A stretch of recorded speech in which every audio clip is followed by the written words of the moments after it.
uma conversa bastante produtiva, muito cordial, onde nós selamos um ciclo no Ministério da Saúde.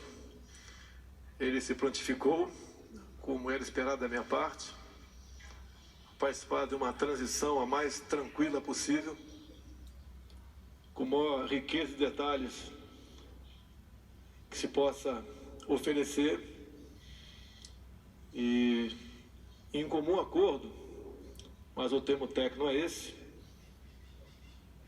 eu o exonero do Ministério nas próximas horas. Foi realmente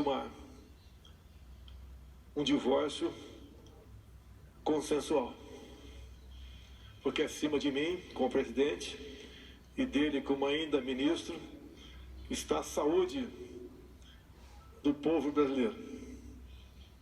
A vida, para todos nós, está em primeiro lugar. A questão do coronavírus se abate sobre todo o mundo e cada país tem as suas especificidades. Como bem disse o chefe da OMS, o Brasil não é diferente. Como presidente da República, eu coordeno 22 ministérios. E na maioria das vezes, o problema não está afeto apenas a um ministério. Quando se fala em saúde, fala-se em vida, a gente não pode deixar de falar em emprego. Que uma pessoa desempregada, ela estará mais propensa a sofrer problemas de saúde do que uma outra empregada. E desde o começo da pandemia, eu me dirigi a todos os ministros e falei da vida e do emprego. É como um paciente que tem duas doenças. A gente não pode abandonar uma e tratar exclusivamente outra, porque no final da linha, esse paciente pode perder a vida. Sabemos das interpretações que fazem a respeito daquilo que se fala. A interpretação depende da linha editorial ou daquele repórter. Sempre falamos em vida e emprego. Nunca emprego e economia de forma isolada. Nunca. Desde o começo, eu busquei levar uma mensagem de tranquilidade. O clima quase de terror se instalou no meio da sociedade. Isso não é bom, porque uma pessoa que vive sob tensão, num clima de histeria, é uma pessoa que está propensa a adquirir novas doenças ou agravar aquelas que ela já tem. Entendemos perfeitamente a gravidade da situação. Gostaríamos que ninguém perdesse a vida, não só por essa, mas por causa nenhuma. Que a vida, quando chega ao seu final, a morte toca a todos nós. Eu tenho uma mãe com 93 anos de idade, está bastante idosa, com algumas comorbidades. E espero que ela viva por muito tempo. Ao longo desse tempo, é direito do ainda ministro defender o seu ponto de vista como médico. E a questão de entender também a questão do emprego não foi da forma que eu achava, como chefe do executivo, que deveria ser tratado. Não condeno, não recrimino e não critico o ministro Mandetta. Ele fez aquilo que, como médico, ele achava que devia fazer. Ao longo desse tempo, a separação cada vez mais se tornava uma realidade, mas nós não podemos tomar decisões de forma que o trabalho feito por ele até o momento fosse perdido. O que eu conversei ao longo desse tempo com o oncologista Dr. Nelson, ao meu lado, foi, sem abandonar, obviamente, o principal interesse, a manutenção da vida, mas sem esquecer que ao lado disso tínhamos outros problemas. Esse outro é a questão do desemprego, que cada vez mais nós vemos que são claros no nosso país. Junto com o vírus veio uma verdadeira máquina de moer empregos. As pessoas mais humildes começaram a sentir primeiro o problema. Estas não podem ficar em casa por muito tempo. Então não é aquilo que a gente gostaria de fazer, é aquilo que pode ser feito. Nós não poderemos prejudicar os mais necessitados. Eles não têm como ficar em casa por muito tempo sem buscar só alimento.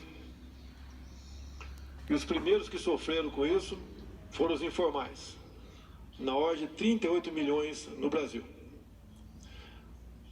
Os empregos com carteira assinada,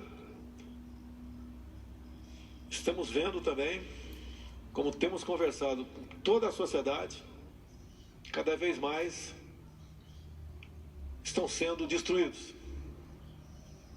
Se chegar a um nível tal, o que nós não queremos é que a volta da normalidade, nós nos preocupamos para que essa volta à normalidade chegue o mais breve possível. Então, antes mesmo de outras providências, nós tomamos várias medidas. Entre elas, uma das mais importantes é o auxílio emergencial para exatamente os informais e assemelhados. Então o governo não abandonou em momento nenhum os mais necessitados. E o que eu conversei com o Dr. Nelson é que gradativamente nós temos que abrir o emprego no Brasil. Essa grande massa de humildes não tem como ficar preso dentro de casa. E o que é pior, quando voltar, não ter emprego. E o governo não tem como manter esse auxílio emergencial ou outras ações por muito tempo. Já se gastou aproximadamente 600 bilhões de reais. E podemos chegar a 1 trilhão. Sei e repito que a vida não tem preço, mas a economia, o emprego tem que voltar à normalidade. Não o mais rápido possível, como foi conversado com o Dr. Nelson, mas ele tem que começar a ser flexibilizado,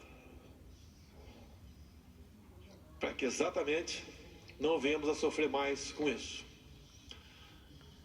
Nós todos, Poder Executivo, Poder Legislativo, decisões do Judiciário, tem que ser essas decisões com muita prudência. O governo não é uma fonte de socorro eterna. Em nenhum momento eu fui consultado sobre medidas adotadas por grande parte dos governadores e prefeitos. Tenho certeza que eles sabiam o que estavam fazendo. O preço vai ser alto. Tinham que fazer alguma coisa? Tinham. Mas se porventura exageraram, não bote essa conta, não no governo federal, não bote essa conta, mais essa conta, nas costas do nosso sofrido povo brasileiro. não queremos aqui criar qualquer polêmica com outro poder. Todos eles são responsáveis pelos seus atos, assim como eu sou como chefe do executivo. Não furtarei a minha responsabilidade. Decisões sou obrigado a tomar.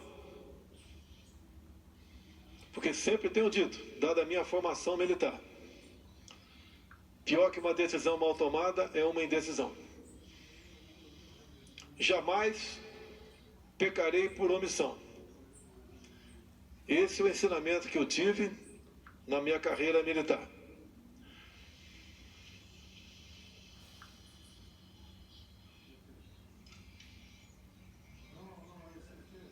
Essa será a minha linha de atuação. Montamos um governo diferente dos montados anteriormente, que tem dado resultado. Estávamos praticamente voando no final do último trimestre. Tudo estava indo muito bem. O Brasil tinha tudo para dar certo num curto espaço de tempo. Esse dar certo agora acontecerá, mas num tempo mais ampliado, onde eu apelo para os demais outros poderes. A responsabilidade não é só minha, é de todos nós. Os excessos que alguns cometeram, que se responsabilizem por eles. Jamais eu mandaria as minhas Forças Armadas prender quem quer que seja que estivesse nas ruas. Jamais eu, como chefe do Executivo, vou retirar um direito constitucional de ir e vir, seja qual for o cidadão. Devemos tomar medidas, sim, para evitar a proliferação ou a expansão do vírus, mas pelo convencimento e com medidas que não atinjam a liberdade e as garantias individuais de qualquer cidadão. Jamais cercearemos qualquer direito fundamental de um cidadão. Quem tem poder de decretar estado de defesa ou de sítio, depois de uma decisão, obviamente, do Parlamento brasileiro, é o Presidente da República, e não o prefeito ou o governador. O excesso não levará à solução do problema, muito pelo contrário, se agravará. E como venho dizendo desde há muito, e tenho certeza, temos amigos aqui da MB, Sociedade de Medicina Brasileira, que o remédio para curar um paciente não pode ter um efeito colateral mais danoso do que a própria doença. Então o governo federal, o Presidente da República, tem uma visão mais ampla de cada ministro de per si. Esse é o nosso trabalho. Essas são, muitas vezes, as decisões que nós somos obrigados a tomar. Os problemas acontecem na vida de todo mundo e devemos buscar a melhor maneira de solucionar. Então, nesse momento, além de agradecer o senhor Henrique Mandetta pela sua cordialidade, pela forma como conduziu o seu ministério, eu também agradeço o doutor Nelson por ter aceito esse convite. E ele sabe do enorme desafio que terá pela frente. Já começa hoje mesmo uma transição que gradualmente vai servir para redirecionar a posição não apenas do presidente, mas dos 22 ministros que integram o nosso governo. Todos os ministros estão envolvidos na mesma causa, sem exceção. Nós estamos juntos em defesa da vida do povo brasileiro, em defesa dos empregos e também, obviamente, buscando levar tranquilidade e paz para o nosso povo. Então agradeço ao doutor Nelson, para o qual eu passo então a palavra agora.